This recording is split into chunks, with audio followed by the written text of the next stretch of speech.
विजय और निशा ने love marriage की थी। विजय का छोटा भाई मनोज और छोटी बहन सौम्या अभी पढ़ रहे थे। पिता कुछ साल पहले ही चल बसे थे और माँ कौशल्या बूढ़ी हो चली थी। घर की पूरी जिम्मेदारी विजय के कंधों पर ही टिकी थी। एक दिन विजय ऑफिस जाने लगता है तो निशा कहती है, सुनिए, मुझे थोड़ा मेकअप का सामान और कुछ अन्य ज़रूरी चीज़ें खरीदनी हैं।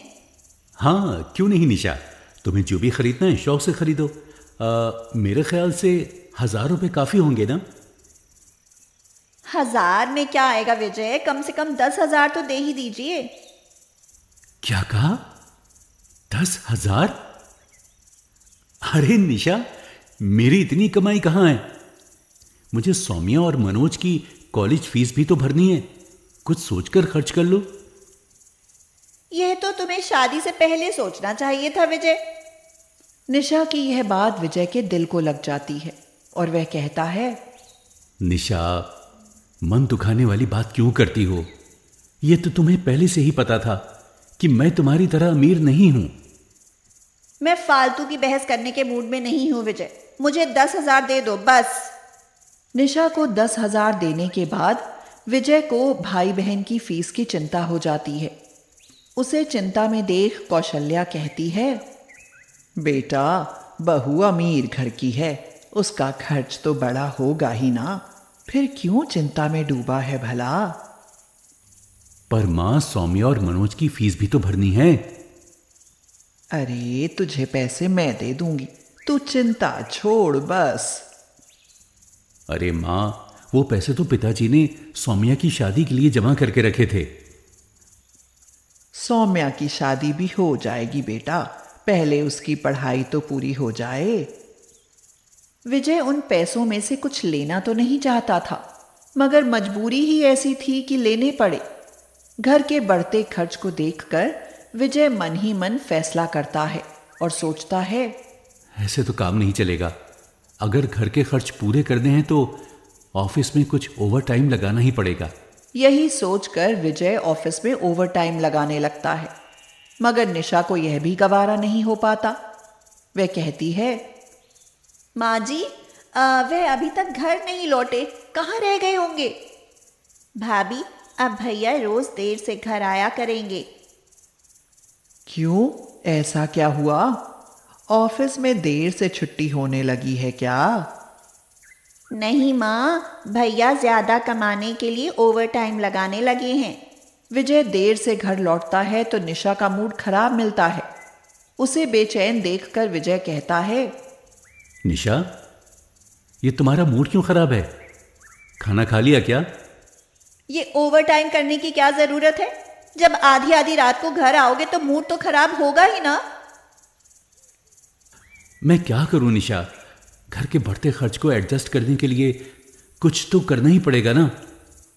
उस दिन के बाद निशा कुछ परेशान सी रहने लगती है और उसका ससुराल से मन कुछ उचाट सा हो जाता है। अब तो यहाँ बिल्कुल भी मन नहीं लगता, पूरा दिन बोरियत में गुजरता है। पता नहीं विजय का ये ओवर टाइम कब तक चलेगा। एक दिन निशा की सहेलियां निधि और स्नेही उससे मिलने के लिए उसकी ससुराल चली आती हैं। उन्हें देखकर निशा की खुशी का ठिकाना नहीं रहता। वह खुश होकर कहती है, अरे निधि और स्नेही, तुम आज इधर कैसे? कैसे क्या, तुमसे मिलने का मन किया और चली आई। अब तुम तो ससुराल आकर सैया जी में रम गई। तुम तो हमसे मिलने आती नहीं, इसीलिए सोचा कि क्यों ना हम ही मिलाएं। हाँ हाँ, ये तो बहुत अच्छा किया। निशा की सहेलियों को देखकर कौशल्या, सौम्या और मनोज सभी बहुत खुश होते हैं। कौशल्या निशा से कहती है, बहू, तुम्हारी सहेलियों के लिए कुछ नाश्ता पानी बनाऊं बेटी? तो निशा ने कहा, नहीं नहीं माँ जी, ये अमीर घरों की बेटियां हैं, 5 स्टार होटलों में खाती हैं। वैसे भी तुम्हारी रसोई में अमीरों के खाने लायक रखा ही क्या है।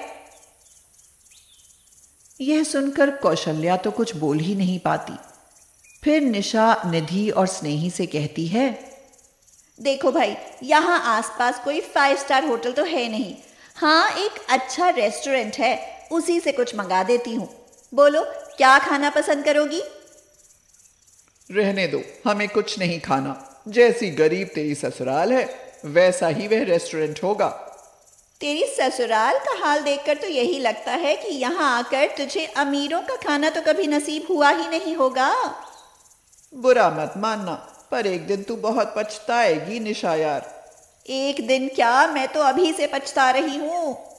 निशा और उसकी सहेलियों की बातें सुनकर कौशल्या, सौम्या और मनोज तीनों को बहुत दुख होता है। सौम्या अपनी माँ से कहती है, देखो तो माँ, भाभी कब से हमारी बुराई किए जा रही है। शायद भाभी हमारे घर खुश नहीं है सौम्या। अरे चुप करो, ऐसा कुछ नहीं है बेटा। बहू को अभी दुनियादारी की समझ नहीं है, जब होगी तब सब ठीक हो जाएगा। बस तुम इस बात का जिक्र विजय से मत करना। हाँ। कुछ दिन बाद निशा का जन्मदिन आने वाला होता है, तो वह विजय से कहती है, विजय, शादी के बाद यह मेरा पहला जन्मदिन है। मैं इस जन्मदिन को धूमधाम से मनाना चाहती हूँ। मैं अपनी सब सहेलियों को इनविटेशन भेजूंगी। ये तो बहुत अच्छी बात है निशा, मैं सब इंतजाम कर दूंगा। अरे मेरे होते तू इंतजाम क्यों करेगा बहू, हम यह पार्टी अपने घर पर ही करेंगे। हमारे मेहमान भी खुश हो जाएंगे। माँ ठीक कहती है निशा। यह सुनकर निशा मुंह बना लेती है और कहती है, हाँ, माँ ठीक कहती है। पार्टी में बड़े बड़े अमीर लोग शामिल होंगे, इसीलिए पार्टी 5 स्टार होटल में होगी। हाँ निशा, अगर तुम यही चाहती हो तो पार्टी किसी रेस्टोरेंट में कर लेते हैं। 5-7 स्टार की मेरी औकाती कहाँ है निशा? पर मेरे डैडी की तो है ना विजय, उन्होंने सब इंतजाम कर दिया है, इसलिए आपको टेंशन लेने की जरूरत नहीं है। हाँ। जन्मदिन की पार्टी वाले दिन निशा सज धज कर तैयार होती है और होटल जाते समय कौशल्या से कहती है, सुनो माँ जी, आप सब भी पार्टी में समय पर आ जाना। अमीरों वाला खाना खाने को मिलेगा। आज से पहले आप सबने खाया ना होगा। बहू निशा की ऐसी बात सुनकर कौशल्या को उस पर गुस्सा तो बहुत आता है, मगर बेटे की गृहस्थी और बहू की नासमझी को सोचकर कौशल्या चुप सी रह जाती है और सोचती है, हे भगवान, मेरे बेटे की जिंदगी में भी सुख दे। कुछ ऐसा कर कि बहू का घर में मोह हो जाए। कौशल्या सहित सारा परिवार निशा की बर्थडे पार्टी में जाता है। उस समय निशा अपनी सहेलियों के साथ बातें करने में मस्त होती है। उनको देखते ही निशा अपनी फ्रेंड्स से कहती है, एक्सक्यूज मी फ्रेंड्स, यार मेरी ससुराल वाले आए हैं, मैं उनको अटेंड करके अब भी हाजिर होती हूँ। हाँ हाँ जाओ, उनका अच्छे से स्वागत करना। निशा कौशल्या से कहती है, माँ जी, यहाँ एक से एक लजीज खाना है, आप आराम से पेट भर कर खाइए। अरे मुझे तो बस सादी रोटी सब्जी ही खानी है बहू। सौम्या और मनोज, देखो, शर्माना मत, तुम भी जी भर के खाना। निशा यह कहकर जाने लगती है तो अचानक ही उसका पैर मुड़ जाता है और वह वहीं बैठ जाती है। आह, ओह, अये, लगता है पैर में मोच आ गई। तभी वहां विजय आ जाता है और पूछता है, क्या हुआ निशा? लगता है पैर में मोच आ गई विजय। आओ, मैं तुम्हें उठा देता हूं। नहीं नहीं, जरा सा भी हिला नहीं जा रहा, बहुत दर्द हो रहा है विजय। तभी कौशल्या, सौम्या और मनोज भी वहां आ जाते हैं। मनोज कहता है, भाभी, मैं भागकर स्टोर से मूव ले आता हूं। मैं आपके पैर पर मूव लगा देती हूँ भाभी, फिर देखना आप तुरंत उठ खड़ी होंगी। कौशल्या सबको हटाते हुए बोली, तुम सब हटो, मूव की बच्ची। बहू बताओ, कहाँ दर्द है? निशा ने कहा, यहाँ टखने से थोड़ा ऊपर माँ जी। उठने की कोशिश करती हूँ तो बहुत दर्द होता है। हाय। अरे यह तो नस पर नस चढ़ी, ठहर अभी ठीक कर देती हूँ। यह सुनकर विजय कहता है, रहने दो माँ, मैं निशा को डॉक्टर के पास ही ले जाता हूँ। कौशल्या ने डांट लगाते हुए कहा, अरे चुप, इसमें डॉक्टर क्या कर लेगा? यह कहकर कौशल्या निशा के पैर की नस को इस तरह से दबाती है कि वह तुरंत उठ खड़ी होती है और दर्द भी छूमंतर हो जाता है। थैंक्स माँ जी।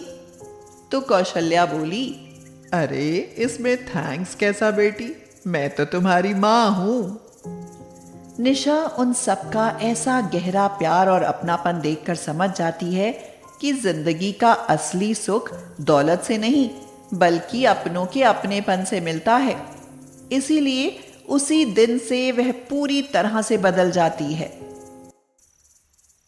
मिशिता और नंदन की मुलाकात सोशल साइट पर हुई। दोनों एक दूसरे के विचारों से इतने प्रभावित हुए कि उनमें बहुत अच्छी दोस्ती हो गई और ये दोस्ती प्यार में बदल गई। मिशिता बंगाली और नंदन गुजराती।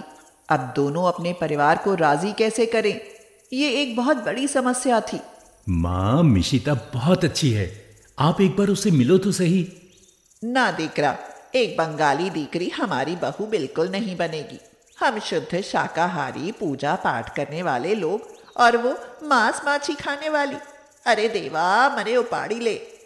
अरे माँ, क्या उपाड़ी ले, मैं शादी करूंगा ना तो सिर्फ मिशिता से। अंबिका और उसके पिताजी रूपेंद्र को इस शादी के लिए मानना पड़ा। देख दीकरा, ये शादी होगी तो गुजराती रस्मों के साथ होगी, अन्यथा तिथा से नहीं। मेरी प्यारी माँ, एक तो आप ये गुजराती मत बोला करो, और शादी गुजराती रिवाजों से ही होगी। लोग याद रखेंगे कि हाँ, किसी गुजराती लड़के की शादी हुई है। इसी तरह मिशिता और नंदन की शादी हो गई। गुजराती रस्मों के साथ मिशिता का स्वागत किया गया। बहू, जानती हूँ कि तुम बंगाली हो, लेकिन आज से इस घर की गुजराती परंपरा अपना लो। ठीक है सासू माँ, जैसा आप कहोगी मैं वैसा ही करूँगा। तुम क्या दीकरा हो? दीकरा बोले तो? ये भला कहाँ से उठा लाया नंदन? अरे तुम लड़का नहीं हो, इसलिए बोलो कि जैसा आप कहोगी वैसा ही करूँगी। भालो सासू माँ। अब ये भालू वालू भी बोलेगी नंदन? हे भगवान, अभी तो एंट्री हुई है, आगे क्या होगा? मिशिता ससुराल में आकर खुश थी। रात के समय अंबिका मिशिता के लिए खाना लेकर आई। बहू, पहले मुंह मीठा कर, फिर भोजन कर लेना। भालो सासू माँ। हाँ ठीक है, गुजराती ना सही, हिंदी में ही बात कर लिया करो। ये क्या है सासू माँ? ये घुघरू हैं, इसे खाओ। उसके बाद मैंने दाल ढोकली रख दी है, उस डिब्बे में थेपले भी हैं, खा लेना और किसी चीज़ की ज़रूरत हो तो बता देना। घुघरू? लेकिन मुझे तो मीठे में रसगुल्ला पसंद है। और ये क्या दाल ढोकली, ये कैसे लगता है खाने में सासू माँ? हमारे यहाँ तो मछली और भात खाते हैं। छी, हमारे घर में मांस माछी का नाम लेना भी पाप है। मैं सुबह उठकर पूजा करती हूँ और तुम भी सुबह जल्दी उठकर नहा धोकर पूजा कर लेना। मिशिता ने हाँ में गर्दन हिला दी। यूं ही समय गुजरता गया। अंबिका गुस्से में मिशिता को गाली भी दे तो उसे समझ ही नहीं आती और वह हमेशा मुस्कुराती रहती। और यही हाल मिशिता का था। गुस्से में वह भी अंबिका को बंगाली में कुछ कह जाती तो उसे समझ ही नहीं आता। दोनों सास बहू का तालमेल मजेदार चल रहा था, लेकिन इस तालमेल को तोड़ने के लिए गांव से नंदन की बड़ी बहन हर्षा अपने पति से लड़ झगड़ कर मायके आ गई और अब लगता है कि वह जल्दी से जाने का नाम नहीं लेगी। सास बहू को देखकर हर्षा के मन में जलन होने लगी। वह सोचने लगी, ये भी क्या बात हुई भला? बंगाली लड़की हम गुजरातियों के घर पर राज कर रही है और माँ उन्हें तो कुछ दिखाई ही नहीं देता। लगता है कोई काला जादू कर दिया है। उसे इस घर से भगाने के लिए कुछ तो करना पड़ेगा। अरे माँ, भाभी तुम्हें क्या गिटर पिटर कह जाती है और तुम कुछ नहीं कहती। हर्षा, क्या कहूँ, क्या पता वह अपनी भाषा में क्या कहती है, मुझे समझ कहाँ आता है। थोड़ी देर बाद ही हर्षा मिशिता के पास जाकर कहती है, भाभी ये माँ भी ना तुम्हें गुजराती में पता नहीं कितना भला बुरा बोलती है और तुम जवाब भी नहीं देती। आजकल ऐसी बहू किसे मिलती है? दीदी कहने दीजिए, वैसे भी मुझे सब समझ नहीं आता, लेकिन वो मेरा ख्याल रखती हैं। मांस मछली तो नहीं खाने देती ना? सुना है बंगाली लोग मछली चावल बहुत खाते हैं। हाँ दीदी, ये बात भी ठीक है। तुम्हें बनानी आती है? मेरा भी बहुत मन है खाने का। अरे वाह दीदी, आप तो छुपी रुस्तम निकली। लेकिन मैं नहीं बना पाऊंगी, सासू माँ को पसंद नहीं है। हर्षा को यहाँ अपनी दाल गलती नजर नहीं आई, इसलिए उसने अंबिका को भड़काना ही ठीक समझा। इस बंगाली दीकरी ने लगता है काला जादू कर दिया है नंदन पर। बड़ी बहन और माँ के पास बैठता ही नहीं, लगता है जोरू का गुलाम हो गया है। अंबिका रोने लगी और बोली, सही कह रही हो हर्षा, आजकल तो उसे मिशिता ही दिखाई देती है। भूल गया है कि उसकी एक माँ भी है। कल मिशिता के लिए एक बंगाली साड़ी लाया था, माँ के लिए इतना भी नहीं हुआ कि एक रुमाल ही ले चले। वही तो मैं कहूँ कि माँ इतनी उदास क्यों रहती है, अलग क्यों नहीं कर देती उसे। जब से वह बंगालन आई है, माँ बेटी आपस में खुलकर बात भी नहीं कर पाते। देखो ना माँ, अकेली एसी चलाकर लेटी हुई है। बिजली के बिल का तो पता ही नहीं है। बताओ कितने बेफजूल के खर्चे बढ़ गए हैं। रहने दे हर्षा, आजकल गर्मी बहुत है, मैं भी वहीं जाकर लेट जाती हूँ। वही तो, अक्ल पर पर्दा डाल दिया है उसने, आप सबकी अक्ल पर। भला आप क्यों जाओ उसके कमरे में? अगर उसे आना हो तो वो आए आपके कमरे में। सास वो है या आप? अंबिका ने अगले दिन ही मिशिता को गुजराती में खरी खोटी सुना डाली, लेकिन मिशिता न समझने के कारण मुस्कुराती रही। हर्षा मन ही मन सोचने लगी, इसकी सेहत पर तो कोई असर ही नहीं पड़ता। जब से ये बंगालन आई है, मेरा सिक्का चलना बंद हो गया है। वरना मजाल भला जो इस घर में कोई मेरी बात ना माने। अब इसका पत्ता साफ हो तो मेरा राज चले, लेकिन कैसे? अरे वाह, दिमाग में आ गया। आज ही बाजार से मछली लाकर रसोई में रख देती हूँ, फिर तो माँ खुद इसे घर से बाहर कर देगी। वाह, बड़ा मजा आएगा। अगले दिन हर्षा बाजार से मछली ले आई और रसोई में रखती हुई बोली, आज देखती हूँ ये मिशिता कैसे बचेगी अपनी गुजराती सास के कहर से। आज वह घर से बाहर और फिर मैं इस घर में राज करूंगी। हर्षा जोर से चिल्लाई, माँ माँ, जरा देखो रसोई में मछली। हर्षा की आवाज सुनकर सब दौड़ते हुए रसोई में आए। क्या हुआ हर्षा बेन? देख दीकरा, रसोई में मछली। माँ के मना करने के बावजूद भी तुम्हारी पत्नी घर में मछली लाई छे। ये क्या किया मिशिता? मैंने कहा था ना कि बाहर खिला लाऊंगा, फिर घर में मछली लाने की क्या जरूरत थी? आज तुमने मेरी माँ का अपमान किया है। ऐसा सब मिथ्या नंदन, मैं कोई मछली नहीं लाई। मैं नहीं जानती ये रसोई में कैसे आई। आहा, खूब चपली, मैंने अपनी आंखों से देखा, ये ही लेकर आई थी मछली। इससे पहले कि वह आगे कुछ और कहती, अंबिका ने हर्षा के मुंह पर एक जोरदार तमाचा रसीद किया और बोली, मेरी बहू माछी नहीं लाई, समझी? माछी तुम लेकर आई। मैंने देखा अपनी आंखों से और तुम्हें बड़बड़ाते सुना भी, लेकिन तुम क्या करना चाहती थी ये देखने के लिए मैंने तुम्हें टोका नहीं। लेकिन माँ, ये बंगालन। खबरदार अगर मेरी बहू के लिए कुछ कहा तो। जैसी भी है मेरी बहू और इस घर की इज्जत है, और तुम चाहती हो मेरी बहू इस घर से चली जाए। अब इस घर से तुम जाओगी। मैंने जमाई जी को फोन कर दिया है, वो आते ही होंगे। अपना बैग पैक करो और जाओ यहाँ से। मिशिता दौड़कर रोते हुए अपनी सास के गले लग गई और रोती हुई बोली, आमी तुम्हाके भालोबाशी सासू माँ। ये बंगालन क्या कह गई नंदन?